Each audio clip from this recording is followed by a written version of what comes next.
Teman anak ada yang bilang mazhab Syafi'i membagi bid'ah menjadi dua. Ada bid'ah hasanah dan maulid itu termasuk bid'ah hasanah. Jadi tidak apa-apa jika dikerjakan karena masih ibadah. Bagaimana menurut Ustaz dan apa saja itu bid'ah?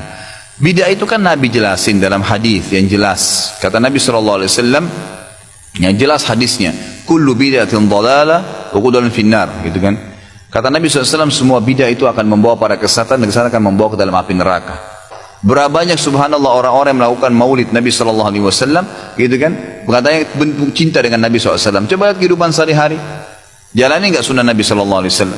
Dan banyak sekali hal yang termasuk subhanallah pelanggaran, karena yang paling penting Nabi SAW tidak pernah merayakannya, tidak pernah melakukan itu, gitu kan. Itu yang paling penting. Maka kita sebagai pengikut sejati beliau tidak melakukannya juga. Kan ulama mengkategorikan bid'ah ada dua, bid'ah hasanah. Pertanyaannya Ustaz, kan Rasul bersabda kullu bid'atin dhalalah, kullu bid'atin dhalalah wa kullu dhalalatin finnar. Hadis ini kata Imam Nawawi hadisnya umum, hadis umum.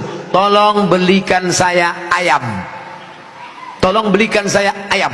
Ayamnya umum, ayam penyet, ayam patah, ayam pop, ayam sungsang, ayam fried chicken, ayam panggang, ayam bakar, ayam kampung, ayam hutan.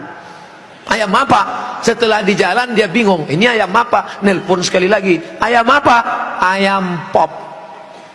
Maka yang pertama tadi umum dikhususkan oleh yang kedua. Begitu juga kata Imam Nawawi yang mensyarah hadis Sahih Muslim, kullu bid'atin dhalalah, semua yang bid'ah itu sesat, umum. Tapi kemudian dikhususkan oleh hadis, man sanna fil islami sunnatan hasanatan, siapa yang membuat tradisi yang baik, falahu ajruha, dia dapat pahalanya, wa ajru man amila biha, dan orang lain yang melakukannya selama tidak bertentangan dengan Quran dan Sunnah. Nah, sekarang ada orang mendefinisikan bid'ah hanya dengan 5 jari. Kalau tidak dilakukan Nabi, bid'ah. Kalau sudah bid'ah, masuk neraka. Kalau begitu pembahasannya, nanti kamu bisa memasukkan sahabat Nabi dalam neraka.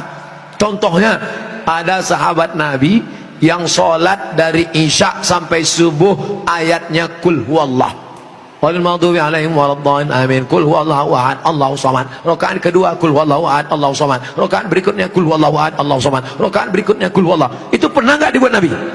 Enggak pernah. Kalau dipakai definisi, kalau enggak dibuat Nabi bid'ah, berarti sholat pakai kul huwallah dari Isya sampai subuh bid'ah, masuk neraka. Nama sahabat Nabi yang sholat begitu siapa? Qatadah bin Nu'man dalam kitab hadis Musnad Ahmad bin Hambal. Tapi perbuatan itu dibenarkan Nabi, sunnah takririyah. Oke, itu Nabi masih hidup. Bagaimana dengan Abu Hurairah?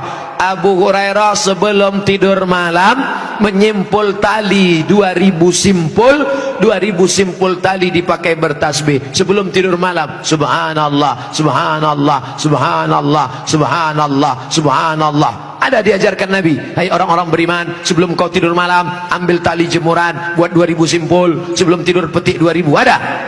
Tidak ada. Jadi kalau didefinisikan, kalau tidak dibuat Nabi bid'ah, engkau sudah memasukkan sahabat Nabi ke dalam neraka, karena definisi yang singkat, yang pendek, pemiskinan. Oleh sebab itu ulama faham, sudah saya tulis lengkap dengan dalil-dalilnya, 444 halaman terkait masalah bid'ah, bid'ah, bid'ah. Tidak semudah itu saudaraku. Ada namanya Imam Ibnu Taimiyah.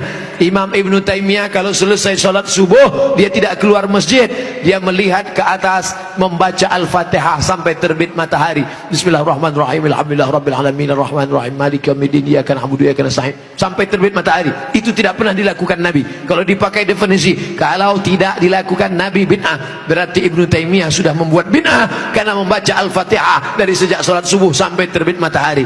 Maka jangan katakan bid'ah kalau tidak dibuat Nabi bid'ah. Ini tidak betul. Yang betul adalah kalau tidak ada dalilnya bid'ah. Selama ada dalil hadis qauli, hadis fi'li, hadis takriri, perbuatan sahabat, qiyas, ijma', maka perbuatan itu tidak bid'ah.